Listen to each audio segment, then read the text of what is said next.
get absorbed in, and you are Sonic.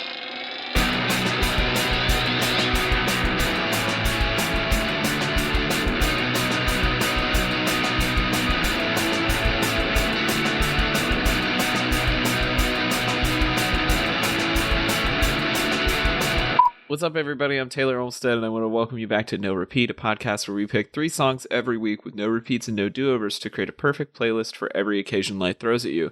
Joining me are my co-hosts Tyler Reed. I went to a party last night and I Shazammed like 10 songs. And Sean Evans. That's basically what I do when I go to Chipotle. You'd be surprised at how many awesome songs I found at Chipotle. Follow-up, they usually play the same thing every day. I believe that, coming from a former Chipotle employee, but we're not here to pick your best burrito songs this week. This week we are celebrating the birthday of the late rock and roll legend Lou Reed. Lou Reed, the frontman of Velvet Underground, who went on to a fairly successful solo career and a bunch of collaborations with famous artists on a pretty wide range of genres. With it being Lou Reed's birthday, I just really wanted to talk about him because he's one of my favorite songwriters, and so I thought that it would be fun to take a look at his work. I'm curious, guys, what was your first exposure to Lou Reed, or kind of your overall thoughts on his work? Oh, can I go first?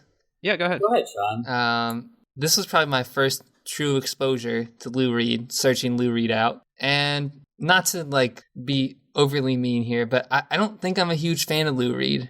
I like the Velvet Underground. I'm not at all a really big fan of his solo career. But that said, doing research on him, there are so many artists that I like that are influenced by him. It kind of makes me wonder if there's something that they understand or listen to or know about Lou Reed that I don't understand. And someday I might, and I'll appreciate this. Basically how I felt too, Sean. I was like, what is going on with this? I asked our warehouse manager, I was like, hey, can I play some Lou Reed? Do you like Lou Reed? He's like, yeah, I guess. It's fine. And we played it. And then a few minutes later, he's like, actually, you know what? I remember I don't like Lou Reed. Because there's a lot of his solo stuff where he's like, he's just talking and stuff's playing over him. So I was like, oh, woof. Yeah, some of that later solo career stuff is very spoken word and weird, for sure. Yeah, so I mean, my first introduction to the idea of his solo stuff, aside from his big hit, was I was like, you're right, this is kind of weird. What's going on? Taylor had actually posted his song first, which was a Velvet Underground song. It was like, oh, he was in a band. This isn't just his whole thing. I know nothing about this band. I feel really bad considering how legendary he is. See, this is all really interesting to me because one of my favorite Lou Reed memories is unfortunately right after he passed. There was a memorial show at the Union Bar and Pub in Athens where a bunch of local musicians played their favorite Lou Reed songs, and friend of the show, Daniel Spencer, did a couple of songs. And that was the first night that Sean introduced me to the woman who is now his fiance. They came out to the Lou Reed show, and I met Sarah for the first time, and we all had a really nice night together. Oh, that story was much better. I really thought your story was going to end really morbidly when the first good memory I had was right after Lou Reed died. No. I mean, it was... And then you went on and told a story, which was nice, but I was kind of thinking wow, this is really dark. I mean, it was really sad, and there were definitely moments in that show where, it was pretty emotional. I want to say Daniel did Perfect Day. Somebody did a cover of Perfect Day that was very nice and emotional and really got to me. But a lot of the night was just really fun, Velvet Underground covers and people wearing dark sunglasses inside and drinking cheap beer and singing songs that we all liked. And I got to know Sarah that night, and it was really cool. But I love Perfect Day, though. Perfect Day is a great song. Yeah. It's a perfect day to make it go away. That one? Oh, that's a difference. Oh, sorry. I feel like I would almost prefer to hear covers of Lou Reed songs. I don't know, but his voice is so iconic. His voice is specifically what I like, but I almost just want there to be different instrumentation. Or maybe it's better live, I think there's something for me that just didn't click. Maybe it's the mixing, I just don't know, but I just was like, whoa, what am I listening to? Well, I think especially on some of the Velvet Underground recordings and a few of his earlier solo records, it's really hard to get a sense of what's going on musically because they were just playing so loud. Especially on White Light, White Heat, the second Velvet Underground record, the mixing is pretty bad. because they're just playing so loud, and like the tape that they're recording onto can't really handle it. And that definitely gives it a quality that's kind of like obnoxious to some people. I feel like we should just go ahead and say it, that we didn't include Walk on the Wild Side, which feels like a crime. Let's just say that. But I think one of my first unintentional introductions to Lou Reed is the sample on Can I Kick It by A Tribe Called Quest, which is a very good song, and I almost picked it as like a joke. I wanted to see how far I could stretch this prompt, because Taylor really didn't give us any sort of direction. I was like, okay, Lou Reed. Well, because I wanted to leave the option open of anything that he's ever worked on, because he's also done a lot of collaborations, some of which were really good, like some of his vocal features later in life on various alternative records, and some of which were really bad, like the 2011 collaborative album Lulu, which he did with Metallica. #I am the table. What in the heck is that, Taylor? And why didn't you tell us about this? I probably would have just picked something from that. You didn't know about Lou Reed's 2011 collaboration with Metallica? Taylor, I don't know if you know. I think I already explained. I barely knew he existed until this moment. So it's really bad. Like a fortune, throw it away for worship of someone who actively despises you. Who actively despises you. I am the view. I am the table. I mean, I just went to a random part in the song. It's almost indescribable, because it's really just Lou Reed just singing / talking how he always does. And then just Metallica played just a little bit slower. Just not playing thrash metal. They're playing like some like doom metal. Which is fine. This is slightly more bearable than everything else that I listened to. If I'm being like for real, like this is probably one of the better things I've heard, and I only did it for like 10 seconds, but that's saying a lot, I guess. And nothing at all. Oh my god! If this is the Lou Reed that you guys end up liking, I'm going to be so upset. Yo, he's going off. I linked you to a meme of it. I am the table. But that's not Lou Reed. No, that's James Hetfield. It's part of the same song, though. Yeah. Ding dang. No, that's not Lou Reed. I knew that instantly. I would have been like, this is my new favorite song. James Hetfield is the table. Weird. So it's interesting, though, that you guys talked about, like, not necessarily liking Lou Reed himself, but liking stuff that has influenced him. Because listening back to a bunch of stuff this week, I was really struck by how much I've been listening to music that's been inspired by him lately. Like, listening to some of the Velvet Underground stuff especially, I was like, oh yeah, these could all be Beck songs. Like, every single one of these could be re-recorded by Beck and nobody would even notice. Wasn't he also didn't he also influence Bowie? Is that accurate? Yeah, and he worked with Bowie a little bit. Yeah, because I felt that. Mm-hmm. Felt that a lot. Of course, there's a lot of Lou Reed and Velvet Underground influence in the Strokes and that whole kind of early 2000s New York scene. I mean, basically any kind of like garagey rock post 1970, they'd probably list the Velvet Underground as an influence. Yeah, I could see that. Well, let's dive into it then. Let's do some picks. I think for the sake of this challenge, it probably makes the most sense to go in chronological order, which would make Sean's pick the first Lou Reed song. Sean, what did you pick? This week I picked Waiting for the Man by the Velvet Underground. I'm waiting for my man. $26 in my hand. Up to Lexington, 125. Feel sick and dirty, more dead than alive. I'm waiting for my man. So the reason that I picked this song was because it was one of the more bearable songs of Lou Reed that I could find. I mean, that sounds really harsh, but like this one's not bad, and I think it's because the Velvet Underground worked with Andy Warhol, and I like Andy Warhol, but it's not because I like Lou Reed. And I don't quite get the song either. Like I've watched a couple videos about it, and I don't understand if it's like supposed to be about drugs or. My understanding is that he's waiting on his drug dealer. Okay, so I mean. That he has to go to a shady neighborhood where he's the only white person around and he's waiting on his drug dealer. Oh, okay. Well, that said, I don't really like this song, but I guess if I had to pick a Lou Reed song, this would be it. Because the music's not bad. Yeah, that part. The music's not bad. That seems to be a big problem here, because, like, Walk on the Wild Side is also, like, a song that's, like, kind of problematic. A lot of his songs were clearly problematic. So we're like... But I think that's what's important about them, because up until this point, nobody wrote songs about this kind of stuff. This song, I'm Waiting for the Man, and Heroin, which are both on the first Velvet Underground record, Velvet Underground and Nico, are really notable as being a couple of the first songs that explicitly talk about drug use in, like, the nitty-gritty kind of way, not like, you know, casual references or kind of like, you know, tongue-in-cheek things. It's like, no, this song is about buying drugs.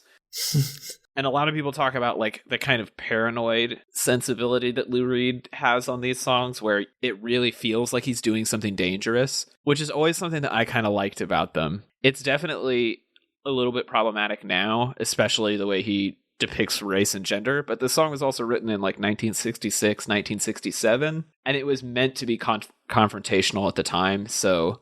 Yeah. I don't know, like, it's hard not for me to not view it in the lens of history, but I can see how it would bother people. I guess if it starts a conversation, like, even if it's just, I guess, putting it in song form means that people are going to talk about the idea, and then, I mean, does that push the idea to, like, to the forefront? I mean, is that, I don't know, I mean, that doesn't seem bad, you know, like, I don't know, but should we really be, I don't know, I'm conflicted on how to feel. I guess, okay, so ups and downs for me personally. Downside of this, we'll just get it out of the way. I don't really like it because I think that it lacks subtlety. I think that's kind of what makes all of Lou Reed's music not sound that good to me, is that they all seem to lack subtlety. It really isn't even his, like, later vocal style where I think we might have said earlier in the show, it just seems like he's talking over music. It's not really so much that. It's just, there doesn't seem to be very much art that I like that much. But speaking of art, the positive side is that this album cover is iconic. Oh, for sure. It's, I mean, and that's huge. Yeah, it's one of these, like, you don't judge the album by the cover unless it's the Velvet Underground and Nico. Like, this is such a big moment that I think you're right to bring that up, for sure. I really like this song because it points to everything to come. Like, this song could be a Stooges song or an Iggy Pop song, like... If you sped it up, it could be a Ramones song. This is really, like, up there with Helter Skelter by the Beatles as far as, like, the earliest examples of punk rock that we have. Like, you can see the beginnings of punk rock starting to form in songs like this, and by the time you hit the mid-70s and the Stooges and the MC5, it's like, okay, yeah, now punk has a sound. Maybe that's the context I kind of needed, because it does feel... very proto-punk. Like, this is before the idea was ever real. So, of course, it feels a little strange. It feels a little uncomfortable, like not like a fully fleshed out idea. And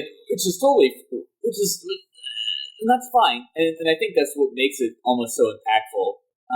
I feel like maybe if you put this album on, like if you literally had the vinyl and you slapped it on your vinyl player, and just were like listen to it, kind of like just hanging out with your friends, I feel like that's a completely different experience than from sitting down, headphones on, looking at a TV, like a computer screen, and like trying to like absorb this in a very conscious way, like a very focused way. Like, I could probably listen to this entire album and not and probably enjoy it just like if I'm just hanging out. Mm-hmm. I don't know. I would not recommend doing that sober, but yeah, you probably could.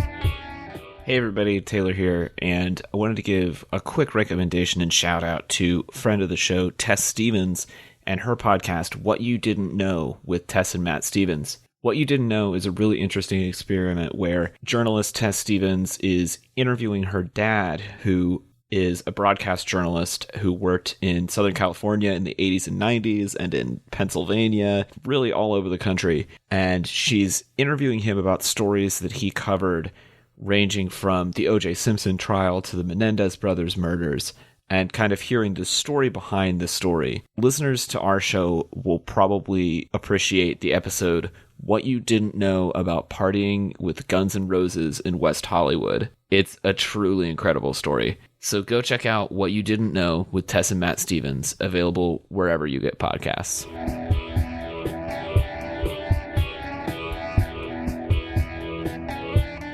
So then my pick is from the last Velvet Underground record, Loaded, and it's Rock and Roll.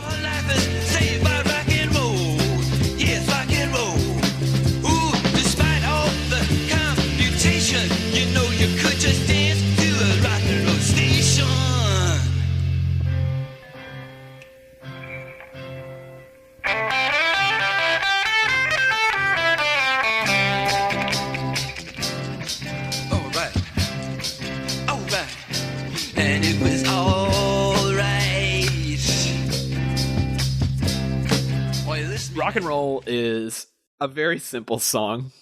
There's basically nothing going on here. It's a song about a girl who listens to rock and roll and it changes her life. But there are some things, like some subtle details of it that I've always really loved. I like Lou Reed's kind of manic vocal on this.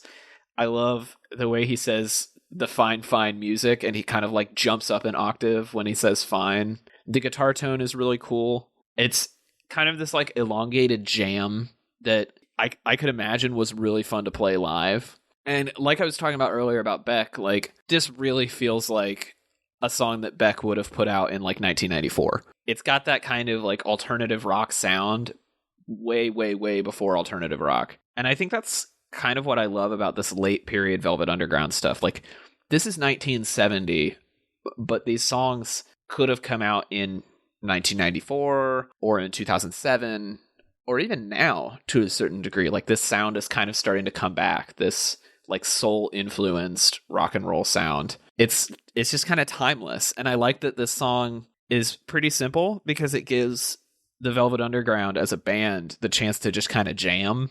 And you get the sense of how good they all were as musicians and how they could kind of like twist rock and roll forms into weird things. Like it's just a fun little song. And I think it's a great vocal performance by Lou. How far apart were these two songs? 3 years. Decades? 3 years? Yeah. So how many albums then in between those? 2. The Velvet Underground had 4 records. This is their 4th and final record. Oh, that's so interesting because this feels so much more refined and focused. Well, this is also, by this point, they were on a major label, and so they had some label pressure to do a bit more of a commercial sound. You know, that doesn't feel all bad, though. But I feel like, to be fair, also through 3 albums, you also probably learn a lot more about what you want to do. You refine the style, you figure out what works, what doesn't work, and this definitely feels more cohesive and more competent, I guess. Because like I don't doubt that they were good musicians, but I mean if they're like groundbreaking on like basically a new genre, you know, you have to kind of work through a lot of the kinks. You can also tell that they're doing a lot less acid at this point and kind of shifting their drug use. Because there are parts of that first record, Velvet Underground and Nico, that get real trippy. This is solidly like a heroin and cocaine kind of rock and roll record, which is, it's hard to talk about the Velvet Underground without talking about drugs. And I do think that like you can kind of trace the drug use through that band based on the sounds that they're using. Excuse me, this is actually a Christian Bands Only podcast. I think we need to we need to restart over. Straight edge only. Yeah. I do love this breakdown though at like about 2:30 to 2:40. It does feel good just to kind of let Lou Reed say, you know what, take a break, buddy.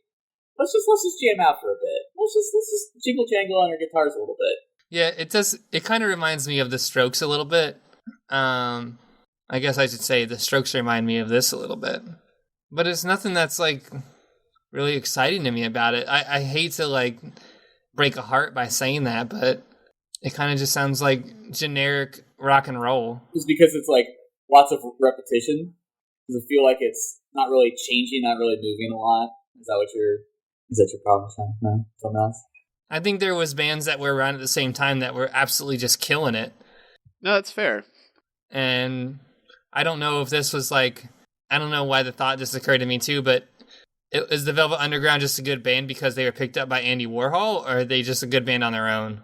Like, was it kind of just lucky? Well, they cut ties with Andy after that first album, which I think definitely like is apparent as you get into the middle 2 albums, because they get real weird. There's a lot of like spoken word and bizarro jam sessions on those that now I think you're right to a certain extent that they would never have been what they were or without Andy Warhol. All right, so then let's go to much later in Lou Reed's life, to 2010. Tyler, what was your song? My song was Some Kind of Nature by Gorillaz featuring Lou Reed. What kind of plastic I could wrap around you?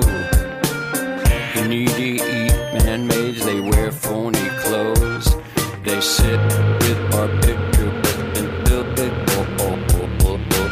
Some kind of nature, some kind of soul. What's funny is that one of the first topics we ever did on Dudes Brunch was on this album. I pretty much love it almost exclusively for all the features that are on it, like Snoop and Lou Reed. I think it really defines the album. I think it really makes it iconic and memorable. I feel like I go back to those tracks all the time. I also love the sort of aquatic feel of the entire album. Lots of nautical themes, and even the synths and stuff kind of accentuate that a lot. I think Lou Reed's vocals in this, I think, are a major reason why it feels so memorable, because I don't know, it's such a so juxtaposed with the normal sound of Gorillaz. Like, it's like you can almost kind of feel, like, how old is Lou Reed at this point in 2010? He's probably like 70s, 80s. He was 77 when he died, so he would have been 68 when the song was released. So okay, so I mean, like, he's pulling out some Johnny Cash kind of vibes with his vocal performance. I feel like, I mean, but it's definitely, you know, if he's going to be featured on a song, he's definitely going to sing like he's always sung. And I think it's just a kind of a nice mix with 2D sort of electronic vocals. But yeah, love the song, real good. it's interesting to hear this later Lou Reed right after listening to the very young Lou Reed in his 20s. Because you can hear the vocal damage, which I think actually kind of improves his deadpan delivery a little bit. That rasp really makes him feel kind of world weary in that Johnny Cash way, which I like a lot. It's weird to hear a Lou Reed song where he doesn't talk about New York, because that's basically the only thing he ever sings about. I didn't really care for this song. I really didn't care for Plastic Beach a lot as a whole when it first came out. Yo. But revisiting it, I feel like certain tracks stand out to me, and this is one of them. Yeah. Because you're right, like, Lou Reed brings a lot to this song, and the texture of his voice is so different from everything else on the record that it really, like, it adds a legitimacy and a kind of, like, it feels like he's a wise old man, like, weaving a yarn and telling you a story, you know? And I like that a lot. Yeah, that's it. Exactly that. That's why I love it so much. I think we talked about this a lot, this album. Is that true? But yeah, no, I feel like we've probably talked about it. I think, wasn't this your album of the year? No, it's a different album. Oh, okay. We talked about Humility. Oh, okay. Which was from their newest album. Okay. But we talked about Gorillaz at least 3 times on the show, released and unreleased in combination. But I feel like I respect him a little bit more after listening to this, because it's nice to hear him do something that is with another artist, I think, that is not, it doesn't really feel like, it has the classic Lou Reed touches, but not like the same thing over and over.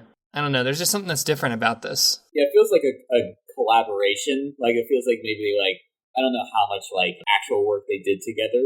There's actually a funny, I don't know if it's a factual interview, but Murdoch, the bass player, did an interview with Lou Reed, and he said, "Oh, they go way back. They used to do drugs in the 60s or whatever." And he's like, Lou Reed just recorded all the vocals, and he just sent them over to us. He didn't even want to record in the same room with us.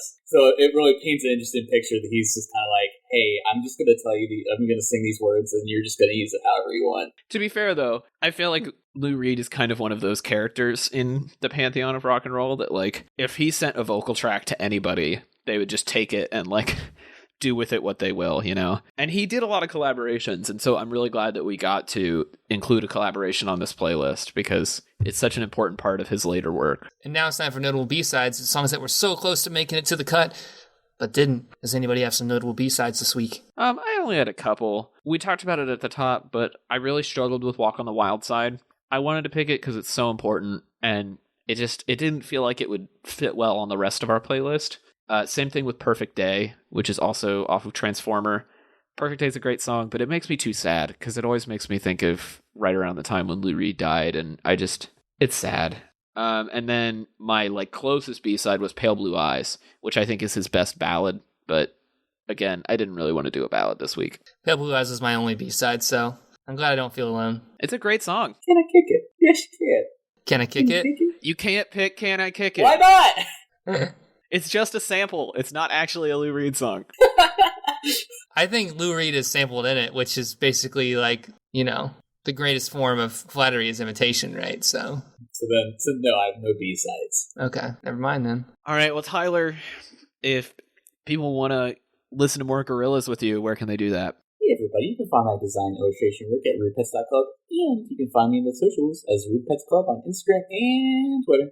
Sean, if people want to share in your bizarre love for Lou Reed's Metallica crossover album, where can they do that? They can find me on Twitter and Instagram at TellySean. And if you find any vintage Velvet Underground vinyl, please send me some eBay links at TC Olmstead on Twitter. And if you like what we do here in No Repeat, we would love it if you could leave us a review in your podcast app of choice. It helps other people find the show. Thanks everybody for listening. We'll be back next week with 3 more songs on another episode of No Repeat.